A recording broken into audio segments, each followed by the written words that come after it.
Hello guys and welcome back to, I don't even know how to describe this show anymore. It's turned from like Big Brother into like one of the best shows I've ever watched. Every single week something crazy and wild happens, and I feel like the least expected thing happens all the time. We had Mackenzie, Rubina and Cedric on the block in this episode, and honestly, I didn't expect who went, and I don't think any of you guys did as well. The way it all panned out is looking to be a very, very unique and interesting week next week, and a very satisfying one at that. But first, I just want to say thank you guys for watching the videos, subscribing, liking, commenting, doing all that YouTube stuff. If you're not subscribed and you are enjoying the videos, make sure to join the Ranters. We're on our way now to, what, 3k, I guess? We've done 1k, we've done 2k, I guess we're on to 3k now. So that's kind of crazy, but I thought I would thank you guys. And yeah, let's just jump straight into the video, shall we? I'm going to say this very plainly and very clearly. Quinn screwed up. He put Rubina, Mackenzie and Cedric on the block. He had Tucker on there. He couldn't vote Angela. So essentially, two of his big targets have already been blocked from leaving the house this week, which is kind of divine intervention. I do love that. But he decided to tell his closest allies, Chemo and T-Core, that there is an alliance called the Pentagon. Now, you guys know the Pentagon. You know the Pentagon. It is Cam, it is Brooklyn, it is Chelsea, it is Cedric, and it is Quinn. And they have kind of been running the shop for the last couple of weeks. And it's time to see their downfall, essentially. Because Tucker and... not Tucker. Chemo and T-Core are kind of like, interesting that there is an alliance that doesn't involve us, but is part of a bigger alliance that we are part of. That's very interesting. And it made them start thinking, the collective isn't actually a very good group to be a part of, because 5 of them have an inner alliance as part of like a bigger alliance, which is kind of crazy. I don't know why Quinn would decide to tell them that. He thinks he can trust them. They want to stab him in the back because they're starting to realize that actually they can't work with him. He brings them too much heat, in the sense of like, Quinn is just public enemy number 1 to everyone in the house, apart from, I guess, the Pentagon. Yeah, that's kind of it. So I don't know why he would tell them, because it just made them feel like they were being used as part of the collective for numbers only. And honestly, I don't blame them. That is kind of what they were there for. That was their only purpose, it seems like. So, I did mention in the previous episode that there was an alliance forming between Tucker, Rubina, Chemo, and T-Core. And they've formed some kind of alliance with Brooklyn called the 5 Points with a Z, which I thought was very interesting. But Brooklyn is very much like, I'm still on board with the Pentagon. And honestly, I think it was an odd choice putting them into this little group.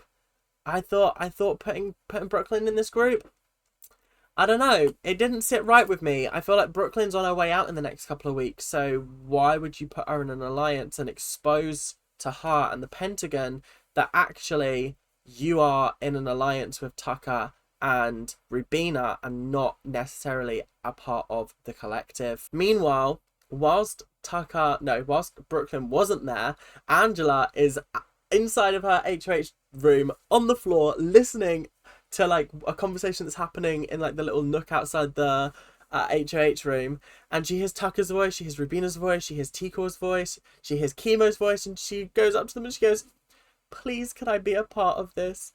Please." And I was like, oh God, Angela, you're making me cry, because you're so sweet and all I want you to do is win this game. That's all I want. She's already lasted so much longer than I thought she would, because she's safe this week.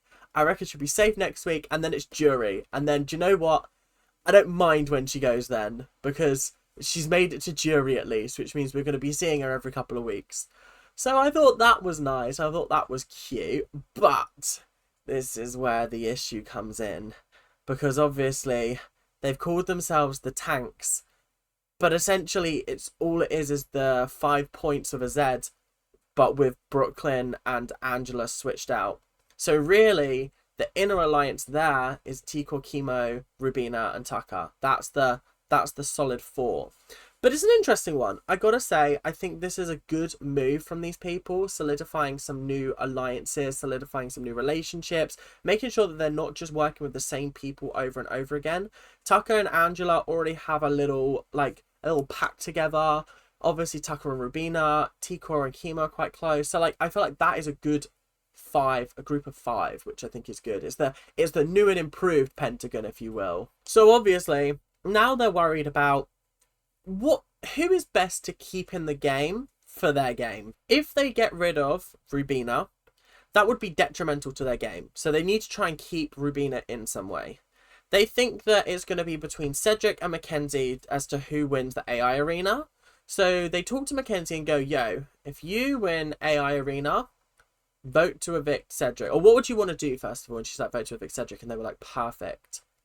Good to know. They did the same with Leah. So they've now essentially got Leah and Mackenzie on side in order to vote Cedric out of the house. Which, again, at the start of this week, I did not expect Cedric to be the one that was going to potentially go home. That is kind of crazy to me. I really did think it was going to be Mackenzie or maybe even Rubina today. But Cedric being the target for the majority of the house is kind of crazy. Because really the only people that are backing him at this point are the Pentagon. And only 3 of them get to vote. So therefore, Cedric's kind of stuck in a position that's not very good. It's tough. It really is. But also, that's what happens when Quinn puts up an ally in hopes of getting another target further into the mess of being on the block, and then it completely backfires on him. Honestly, Quinn fucked up this week. Absolutely mucked up. So, what was this AI comp arena thingy majiggy? Well, it was actually quite a good one. Another nice equitable comp. I thought it was good. It was challenging enough, but not too hard that it wasn't that it was impossible to do. I thought this had a nice balance of skill, precision, but also patience and things like that. You basically had to roll balls up to the top of a little crest, and then they had to sit on a mat up the top, and then once you got 5 up the top, you could then knock them down using other balls, and then the first person to have all 5 up there and then knock down won. And I gotta say, this was a close competition. Mackenzie had such a great start. Rubina managed to catch up a little bit. Cedric was just screwing himself over again and again and again. He got one up there and then knocked it down with the next throw, and I was like, numpty. And then what happened was Rubina got all 5 of hers up first, then Mackenzie very shortly after, and then when I tell you this was a photo finish, Mackenzie hit her button. Couldn't have been any more than a second or 2 before Rubina did. To the point where I think I missed the fact that Mackenzie was going for the button, and I went, oh my god, Rubina's won. And then they went, congratulations, Mackenzie. I went, huh? I had to rewind. I was like, what's going on? What's happening here? But I think Mackenzie winning this competition is actually the best case scenario, personally. I think this is probably exactly where we want to be going into the vote, because obviously a lot of people wanted to save Rubina, and I don't know whether that same energy would have been there for Mackenzie. So I'm glad that she won, and now we've just got to deal with an eviction. And honestly, guys, it's kind of crazy, I won't lie. So, Cedric versus Rubina. I love how her name sounds like Ribena, which is an English squash brand, which is kind of funny. But I do like that they actually decided to do some strategizing, and I think that's because this vote is the first one that hasn't been somewhat unanimous. There was a lot of back and forwarding. Cedric was trying to do some stuff, Rubina was trying to do some stuff, Tikor and Chemo were trying to gauge the temperature of the room, work out who was going to vote for what. And I gotta say, I feel like this was the first time this series where I did not know what the outcome of the eviction was going to be. Matt's one felt very, very obvious, I feel like. And then we had Lisa. Again, I didn't feel like Angela was going home against Lisa. Kenny. Obviously, Kenny was going to go home. No one wanted Kenny in the house anymore. And then Cedric versus Rubina was the first time where I was like, rah, I actually don't know who is going home. Because one half of the house is campaigning to get Cedric out, and the other half of the house thinks that Cedric's so fine that they don't even need to bother worrying about Cedric going home. Which is always how the best blindsides happen. So, heading into voting time, well, voting time was very, very interesting. We had Tucker voting for Cedric, Mackenzie voting for Cedric, Quinn couldn't vote because he was technically head of household for the week, and Julie made a dig about him keeping it secret, which is kind of funny. Leah voted for Cedric, Chemo voted for Cedric, Chelsea voted for Rubina, T-Core voted for Cedric, which at that point we knew he was going home. Brooklyn voted for Rubina, Cam voted for Rubina, and then in a rather interesting little twist, Joseph also voted for Cedric to go. So I was like, I thought you were in like a mini alliance with him, bro. Like, what's going on here? But I wonder whether he saw the writing was on the wall for the collective and he was warned ahead of time, potentially, and he's decided to actually engage with the final two with Tucker. I think that would be a smart decision. I think the collective is over. I think it was over in week 1, and then they tried to resurrect it, and it was like, actually, none of us trust each other, so maybe we shouldn't do this. And I think, honestly, that was a wise decision, because there's no way I'd be competing with those people.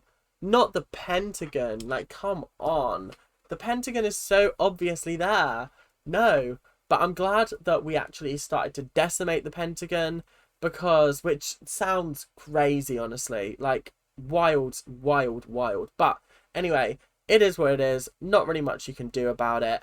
Cedric was evicted on a 6-3 vote. It is what it is. It is what it is. Tough times. Tough times indeed. His exit interview was alright. I didn't really have anything to say about that. It was very short. I feel like they've really cut down on doing the exit interviews, and so, like, I don't want to go over to the Big Brother Instagram page just to watch. Like, just show me the best bits, do you know what I mean? That's all I want. But anyway, it is what it is. Sad times, but alas, bye-bye, Cedric. So, guys, you might be wondering, what is this AI instigator role that has been given out? Well, next week, it's looking like the head of household competition is the Wall, which, I mean, if Tucker doesn't win that, like, come on. Like, Quinn's like, I hope it's the Wall, because they're all going to get beaten. And I'm like, oh, Quinn, leave it out. As if you're going to beat them. As if you're going to beat Tucker. Tucker, Mr. Man Giant. Come on. Like, realistically. Anyway, AI instigator. What is it? Honestly, it's not even like a real power. It's just like giving someone the opportunity to just fuck with the housemates for the week, which I think is kind of funny. And I think it's kind of cool, using the whole deepfake technology to, like, actually mess with them and spread lies and things like that. I feel like that's quite entertaining. I have a feeling Tucker's going to get it. I'll be 100% honest. It'll be Tucker or Angela. I can't see anybody else getting it, personally. But it is what it is. I hope you guys have enjoyed the episode today. We are, I would say we're a decent way through the series. We're going into week 5, which is kind of crazy. We've got one more week left until jury starts. So hopefully there's no twists or turns up until then.